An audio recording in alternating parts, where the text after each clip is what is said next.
Hey guys, we got to talk about these proposals, right? Because they are just an amazing, different change to the game.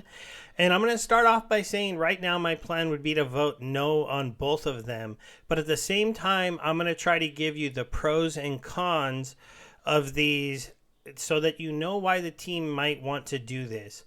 And why, if they pass, some of us will be very bummed and maybe upset, but they could be a long term good thing for us. So let's go ahead and jump into these. Okay, so there was an SPS governance proposal put out on Hive. Now this is where they put them out on Hive before they go into the game. They take player feedback. They possibly could scrap this completely because I haven't seen a lot of positive feedback, or they might take ideas people throw out and then go ahead and get into it. So this is to price validator node licenses in DEC. So the idea behind both of these posts is basically, and they both say this, that when everything was planned out for validator licenses, and since I'll just cheat ahead, and riftwatcher packs, that the mechanic of burning SPS to get DEC was not in the game.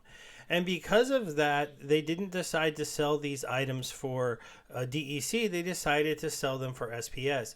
And it's kind of like we planned all of this out before we realized that we were going to try to turn DEC into a pegged stable asset within our game.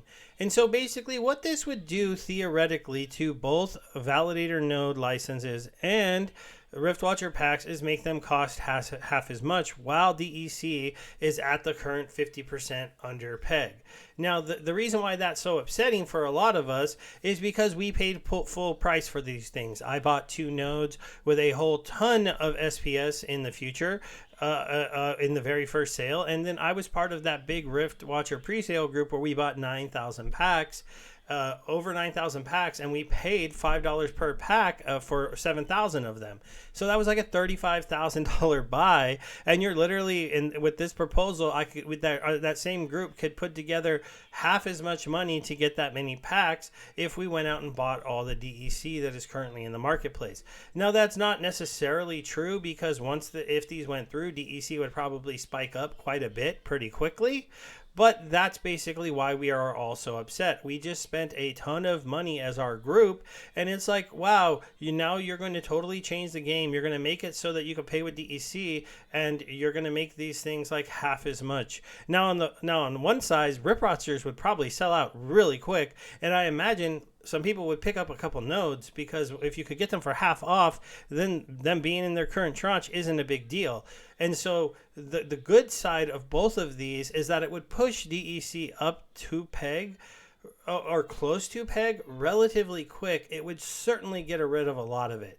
The problem with that, though, is would it keep it at peg? Let's say DEC flew back to peg because people wanted to buy half off nodes and half off of governance and riftwatcher packs. I mean, I know I was planning to do a riftwatcher pack buy, so to go ahead and at least cut my overall cost per pack, I would probably come in and buy some more packs. I'd be biting my tongue while doing this, or lip, and just so mad about the whole thing, but I'd still probably do it, which is why they might get this through, which is really, really annoying. I got to see where those big votes are on this. We're going to go through some of the comments on these.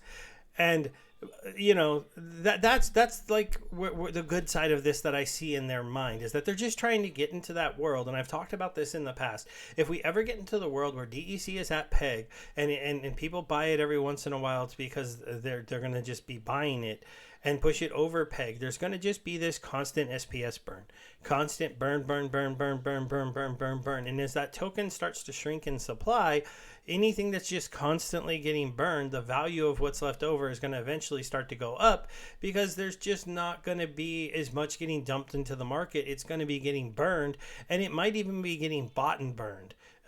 There will definitely be some arbitrage bots out there, if it's possible, just buying SPS and burning it into DEC and trading it into Hive, if basically they're able to make 10% or even lower, depending on how cheap it is to run that bot.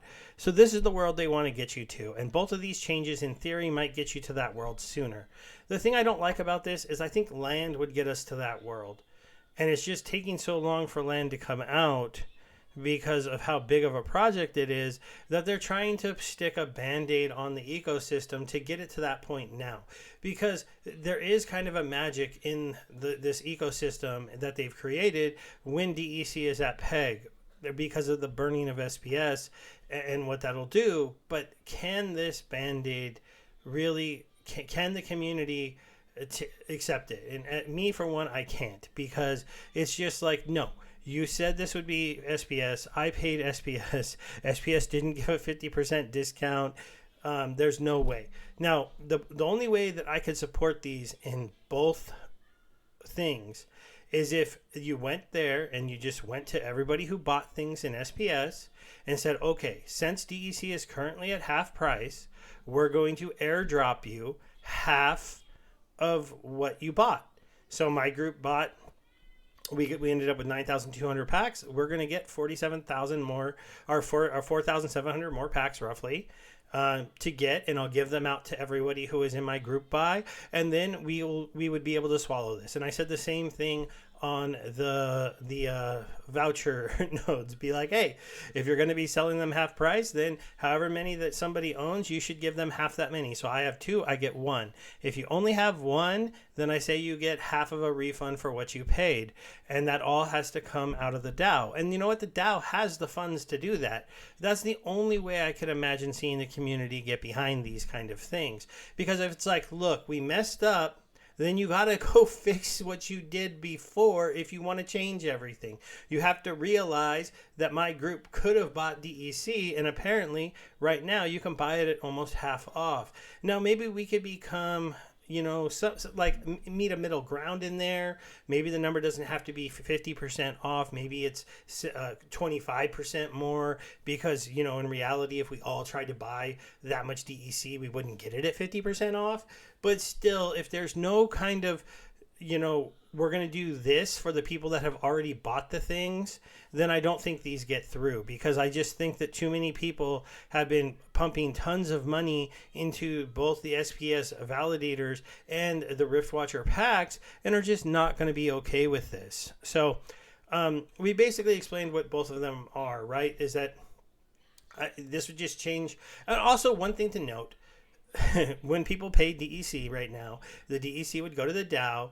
DEC would theoretically become a pegged asset, and so this would kind of push it back up to peg, and so theoretically the DAO would get flooded full of DEC that would go up in value. So that's an interesting thing in theory.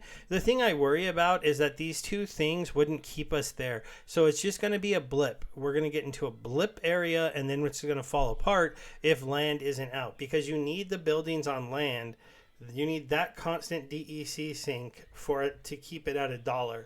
Because if I have to upgrade my building, and each time I upgrade it, it costs 10, then 20, then 30, then 40, then $50, I'm just going to consistently be buying 10, 20, 30, $40 worth of DEC to upgrade all of my buildings. And I have 200 lands, and I'm going to have to be doing this across all of the lands over time. I'm not super, super rich, so it's going to take me a long time to do that, but I'm going to be constantly taking Hive and buying DEC to upgrade my buildings. That is how I think they fix a DEC, especially because you could always add another building to the land, right? It's like yada yada yada yada, but hey, now we're making it so legendary lands can have another building that produces another resource. Oh my god, now I gotta level up another building, but hey, I get those resources. So that's where I feel like they need to go. I feel like this is kind of trying to be a band-aid to fix DEC and kind of pump the ecosystem when it comes to DEC and SPS, as opposed to, waiting for the true thing that should have fixed it. And I don't think a lot of us are going to be on board on this. So I know Byzantist, who came out and he said he's definitely against the proposal. Just as a quick thing, I said I'm against the proposal. Then let's see here. We got Crypto Beaver, who's coming up with such a ridiculous proposal. We've got Michael. Get DEC to peg first, then discuss doing this. So that's pretty much a no. There's no way they would do this while DEC is under peg. Ryan, he wants to know what's the purpose to sell nodes. So maybe he's willing to listen and see what's going on. There's a Sea Tiger, strongly disagree. Harvey seems to just be sitting out there going, like, hey, we're moving to a DAO. We're going to have to live with what people vote for. So that's true. And this is another one of those things where I worry a little bit, though, Biz being up here as a number one, like, no comment, and I'll go ahead and give him a little love for that, is part of the team. So it's good to see people in the team are free to speak their mind. This is one of the things I worried about with the team putting out proposals and the team voting for proposals, is that people who are part of the community and work for them would be kind of forced to go along. It's kind of hard to vote against your CEO in the DAO when you have to report to him at work on Monday, in my opinion. But hopefully Agrod and Matt will always remember that they have to not hold that against people, because otherwise the DAO isn't really as free as we'd like to see. Here we go. Here's a slap in the face comment. It is really rough.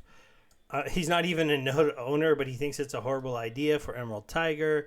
Shard, are vouchers and DEC optional? Also, how you have indicated a fixed amount of DEC, 5 million.